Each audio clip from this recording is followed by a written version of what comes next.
All right, I'm here with my buddy Archie. Archie is on the floor. You can see him in the picture in a shot. Archie is a 1-year-old Black Lab who has a problem jumping up on people at the door. In this video, I'm going to go over how you can teach your dog to not jump up on people at the door. Now, I normally do this in a series of 4 in-home sessions. This is for a friend of mine, and so I'm kind of combining them all together, and I'm going to go really, really fast in this session. So we're not going to see all the results we normally would see because I'm normally having a week of practice in between all these exercises. All right, so the first thing we need to do is establish a marker word. His marker word is thanks, and that is basically my way of saying that he did the right thing. And to teach him thanks, come here, buddy. I'm just gonna say thanks, treat, and repeat that for about 20 or 30 treats walking around my house. Do that about 6 different occasions. When I say thanks, we just did it about an hour ago, 2 hours ago, so it's not resonating it fast enough for him. But usually by doing about 6 times with about 20 treats, the dog is thanks, and they look up at you, then you know you're done loading it. So thanks is my way of telling Archie that he did something that I wanted him to do. Now, in order to do this, what I usually do is a couple things. And I'll show you how you can use your timing for your marker words. Now, I like using fun cues for commands, or fun cue words. This is his dog bed. We just went over teaching him how to do it. It's Havasu. So the first step is I'm just going to say Havasu and throw a treat on the dog bed. I say thanks when he steps on it. And I wait for him to vacate. While he's there, I like him being there. When he vacates, Havasu, thanks. And while he's lingering, that's what we're looking for. So I'm not going to call him off because I want him, that's the end result is I want him to go to the dog bed on cue. Now the first thing I do, and he's kind of waiting for me because he's like, how do I get another treat? If he SITs or LAYs on that bed, I will say his marker word and give another treat. Thanks. He must be a smart dog. He is, obviously. So the first stage for this is I'm tossing the treats. And that motivates and lures him to go there. Don't ever toss him over his head. Make sure he's kind of going this way or that way. And so I say the name first, the cue. Havasu is the name of the dog bed. Havasu, then I throw the treat. When he steps on the dog bed, I say the marker word, thanks, and then he licks up the treat. And that completes the equation. So at first I'm throwing them, but eventually after I've done that enough, then I should be able to say Havasu and have him go there. The way I achieve that is I would have maybe your kids or you guys grab about 10 treats, Havasu, throw it, and do it from all sorts of different parts. And at first I'm throwing from here. Eventually I'm throwing from here. Eventually I'm throwing a little bit further away. Now the door to the house is actually over here. So I was moving in the wrong direction. So I eventually want to be like over here. Havasu. Havasu. Thanks. Now what am I trying to achieve here is I'm trying to achieve him running from the door to the dog bed. So we're creating a, there we go. And so I can, and at first what I'm doing it really close, but eventually I'm like, Havasu, thanks. Now for this one, again, before I go any further, eventually I want to be able to say Havasu, and he goes there, and then I say thanks and give him the treat without throwing it. How I achieve that, thanks, is I would grab about 10 or 20 treats and just throw it like I was saying from different parts of the room. And after you've done it maybe the 3rd time with about 12 to 15 treats each practice round.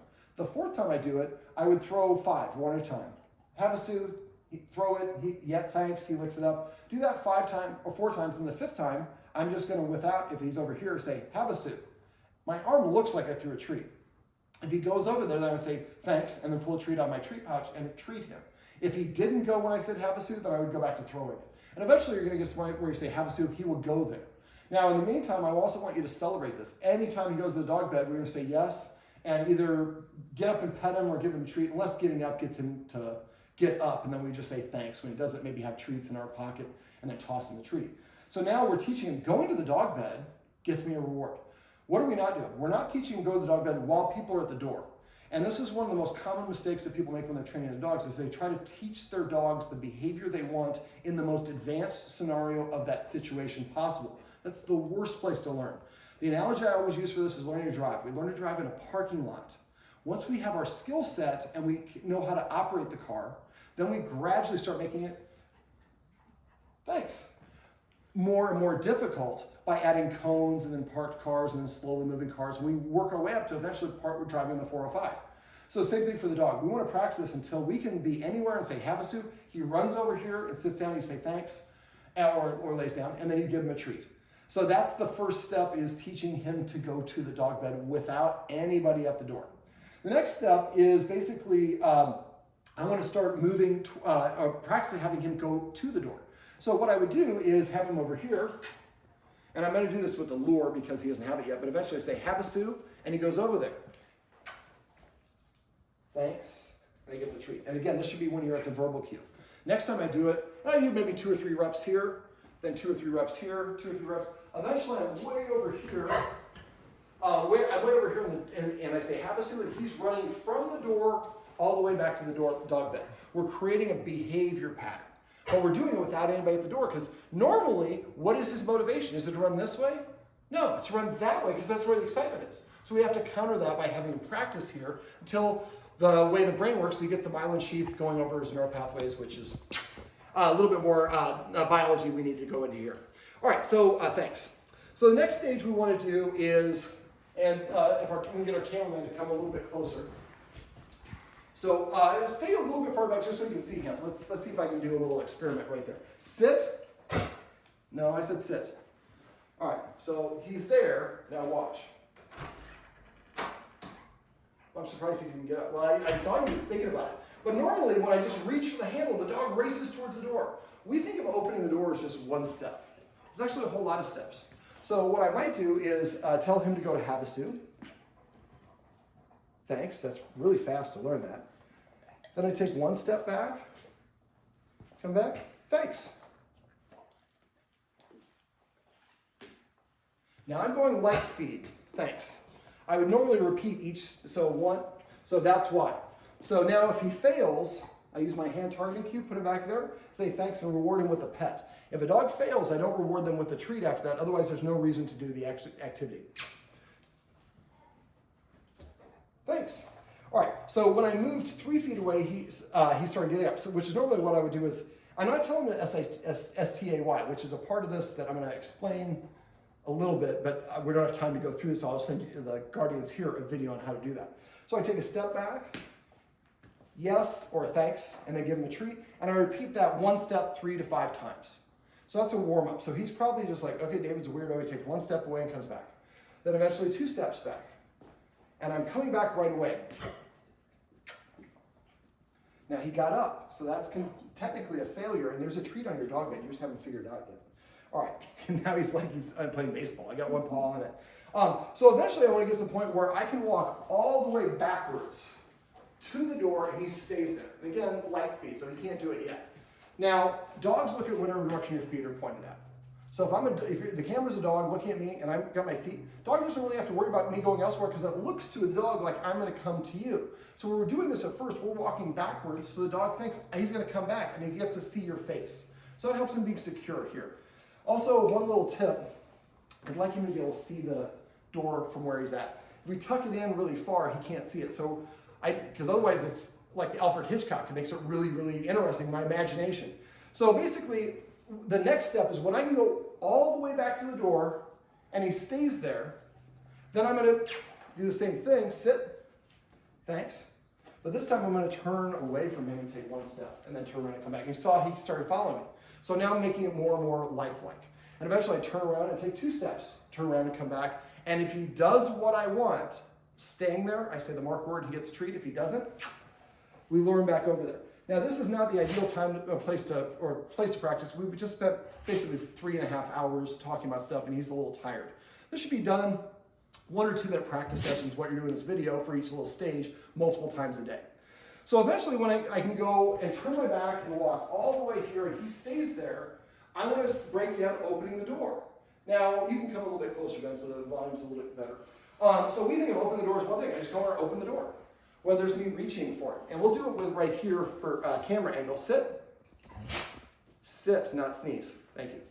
So if I reach, yeah, thanks. Sit. You're supposed to stay in a sit this whole time. So then I reach 3/4. And again, I do each one of these steps about 3 to 5 times. Reach 3/4, pull back, thanks. What am I marking? I'm marking him staying there as I'm doing something that normally causes the door to open, which causes him to normally race towards the door. Sit, sit. Eventually I can make contact. Eventually I jiggle lightly. A little bit more, a little bit more. Eventually I'm trying to get really loud. He's staying there because after each one of these steps, I come back and give him a treat. Same thing with the deadbolt. Most dogs lurch when they hear that because that means the door is about to open. So I'm racing towards it. So we want to desensitize and counter condition him so eventually I can come over here, touch it, unlock it, and when I start opening it, I open it this much. thanks, and give him a treat. He doesn't have to stay in a sit. As long as he stays in the area, that's fine, but the area would be, again, way over there. I'm just doing demonstration purpose for this point. And then eventually I open it this far, this far, this far, this far. But each time I open at whatever interval, then I reset it back to normal and go all the way back to him and give him a treat. And again, there's no people here, so there's no excitement. He's just learning. Weirdo David likes to do weird stuff and walk towards the door, mess with the door, but each time he does it, I get a treat. And at first it's 1 step, then 2 steps, then 3 steps. So gradually, at first he's getting the treat really quickly for a small step, but eventually we're adding multiple steps and he gets the treat at the end of all of those steps. Now, when we actually have somebody at the door, that's really hard. And let me talk about this because I didn't talk about it before. Usually in my first session, I teach people how to teach the dog to stay. There's actually 3 Ds for stay. Stay for distance, stay for distractions, stay for duration. Most of us try to teach all 3 at the same time. Stay, stay, stay, stay. That's not how you teach stay. So the way I do it, and I'm going to have a video that I give to you, but I teach for distractions first because distractions also allows me to add duration. So I would say, we can do it for you. Stay, pull my hand back. I offer 1 distraction, like a chicken dance. Then I say thanks for him staying there. Come back and give him a treat. Sit. Stay, halfway distance to him, and then 1 chicken wing, 2 chicken wings. Thanks, then he gets a treat. And eventually stay, and I'm pulling out my phone, because that's something we look at all the time. And I'm gradually working up to, he could stay for me to do 15 distractions, which is also 15 seconds.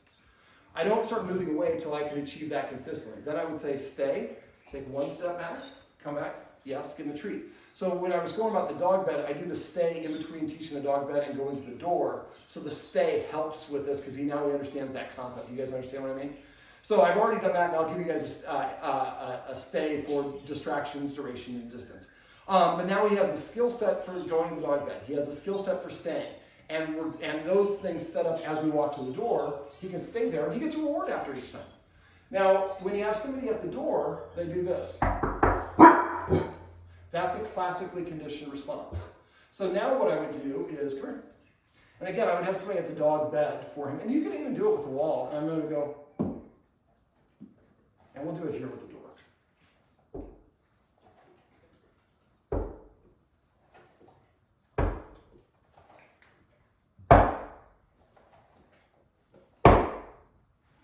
Now I've achieved the maximum. Now I'm going to go to 2. Up, sit. And work my way up. Eventually it's no barking. So we're desensitizing him, and a bark means I'm going to get a treat. If you have a doorbell, the same thing. Now some of my clients will actually teach this to me and go to the dog bed. If I want to do that, I would have somebody over there with near the dog bed, and then I would go like this, and then they would say, Havasu, and he runs over there and gets the treat. And we keep on doing that until eventually this is the same thing as Havasu, it means right over there. So you practice that independently as well. And you could do it just, the guardians are behind the camera, they can be on the couch and just go, and then throw a treat on the dog bed. So eventually that sound, the security alarm with the doorbell means go to the dog bed. And throughout all of this, nobody's at the outside of the door.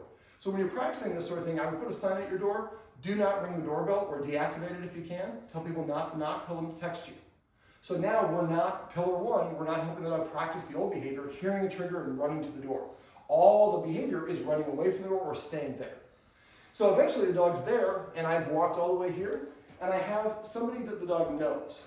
So I might have one of the guardians who live here walk through that door, and as soon as I close the door, I say, Havasu, he goes over there. I walk all the way over here. I open the door. He sees it's a person, but that person just left. I know that person. I'm not super excited to see them. And then I invite them to come in. If he starts to get up, then I would have them stop. The closer that they get to him, the harder it is for him to restrain himself. So it might be just, I open the door, hi Sheila, and I close the door, and we walk all the way back to him and give him a treat. So we're just giving a little exposure therapy. He sees it, it's only open for a second or 2, and then we close it and go. We don't want to have it so long that he runs over here, he can't control himself. His control will gradually increase longer and longer if we go in slow, successful steps. The mistake a lot of people do, they just do it until he runs over. That's what I call practice to failure. We want to be conservative and practice slowly so that he is doing it the right way throughout the whole thing, and because we're gradually raising the situation more and more realistic and lifelike until eventually we can open the door and it's somebody he doesn't see, and he's just used to staying there. Now the person maybe takes 1 step forward and then steps back, close the door, walk over, give them a treat. Eventually the person comes 2 steps in, 3 steps in, 4 steps in. Thanks. And he's just staying there. Now it's helpful to do this with like family members because he knows you guys the best. He loves you, but if you just walk out the door, there's not the added excitement. And eventually get to the point where, and I would do this 1 person at a time. Now there's some guest rules. When you come in, don't talk to him. Don't be super excited. Now eventually we want to work up to that, but that's too much for him. So we're just going to keep it really quiet. When we come in, hi Sheila, thanks for helping me practice with my dog. I'm going to close the door down and then go over and give him a treat. And then you can open it again, and you're repping that with Sheila there. He knows her. I've seen her there 18 times. So, but again, he's practicing staying on the dog bed. And eventually you get to the point where they take 2 steps in and then go back out, 3 steps in. And then what I usually do for the stay is when I teach stay, thanks. When I'm done, I say release. And then he runs away. So you might have a word that means you can come off the dog bed. The idea is we want him to stay on the dog bed. I can control myself. And then eventually it's a little bit less, a little bit less. And he's like, now that's the energy I want to release for. Release, free, break, Disneyland, whatever the word is you want. And he comes off. Now if he barks off like a dart, we might actually build in a stopgap for that. So maybe have the person sitting where I was sitting, and you say the release word, and right as you see you say that, and you know he's going to race, you just throw a bunch of treats on the ground. He stops him, and he's getting all these treats. We're interrupting that behavior. And then eventually you could do a couple of treat trails, but I mean, most of the dogs, when I've done this, if you've done this step by step by step, they just sit there, and when they relax, you say release, and they come over, and we've also done celebrating, so we're teaching the dog, if he sits, we're going to pet him. So after a while, he's done that with you guys a lot, that behavior gets added to this one. So he runs up to the guest and sits down, and you tell your guest, he likes being patted on his chest. Please pet him before he jumps up on you. And after a while, he just goes and he sits in front of people to ask for pets. And that's a separate lesson. That's something else we covered in this session.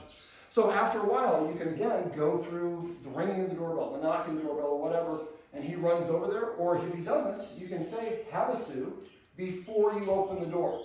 Once you open the door, the excitement level goes high. So you don't open the door until you're set and ready to go.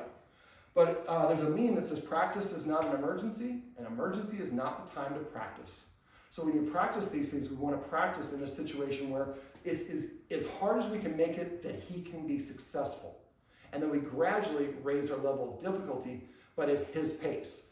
We have a tendency to focus on the end. Not the goal is that he sits there while we go to the door and open it, not that we get that completed fast.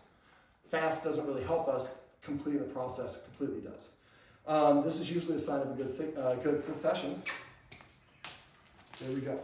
Come here, go find that one. Come here, buddy. Archie. Sit. Thanks. This is my buddy Archie, and these are some tips and tricks you can use if you have a dog that likes to jump up on guests at the door.